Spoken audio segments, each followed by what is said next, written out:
There's something I consider to be fairly dangerous to do, and yet in this week's video, I'm going to come pretty close to doing it. Please stay tuned.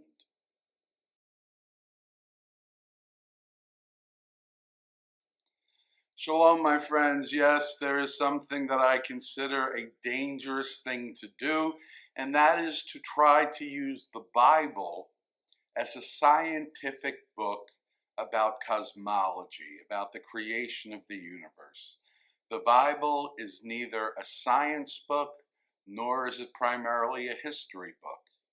It's mainly a book about morals, ethics, how to behave, how to treat one another.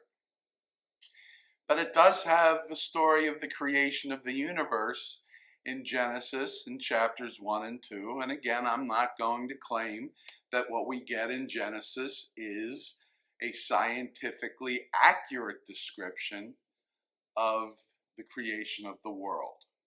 However, you are seeing this video on a Friday, most likely. That's when it comes out. Tomorrow, Saturday morning, in synagogue, we begin the reading of the Torah, the 5 books of Moses, from the very beginning, once again. So we start with Genesis chapter 1, verse 1, this Saturday morning. In Genesis 1, creation begins by God saying, "Let there be light," and there was light. What God did not say is, "Let there be a sun." There's no source given for the light in Genesis chapter 1, at least not until day 4. Now, those days in Genesis, those are not 24-hour days. I can prove that to you with biblical sources, not with extra biblical sources, and maybe I'll do a video on that one day as well. But for now, let's just use the word day. That's what the Bible uses. The sun and the moon and the stars are created on the 4th day. And again, maybe I'll do a video on that. There's a very good reason that their creation is deferred until the 4th day. But it's not my topic for this video. For this video, I'd like to talk about the source of the light in Genesis 1, the first paragraph, because clearly it's not the sun. That comes later. Historically, the most common explanation has always been that the initial light is the light of God's presence. And from a religious perspective, I have to admit, it's not a bad answer. But there's some interesting overlaps between science and the Torah in Genesis 1. This is the dangerous thing.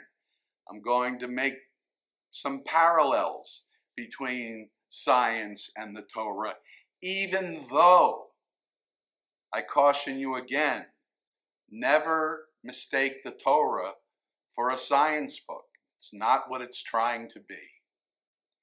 But what do we have that's so interesting? Well, first of all, the Torah tells us that time had a beginning. Physics also tells us time had a beginning. Physics tells us that the universe began with an explosion, the Big Bang. I cannot say that the light referred to in the first paragraph of Genesis was the light of the Big Bang. But we know it's not the light from the sun. And we are the first generation of people who can at least consider the possibility that when the Torah tells us the universe began with a flash of light, that flash of light might have been the Big Bang. It's at least worth pondering. Thank you for watching my videos, and if you'd like to subscribe to the channel to make sure you get them all, please click on my face right over there, or to watch the last video I released, click on the icon right over there. Until next time, Shabbat Shalom.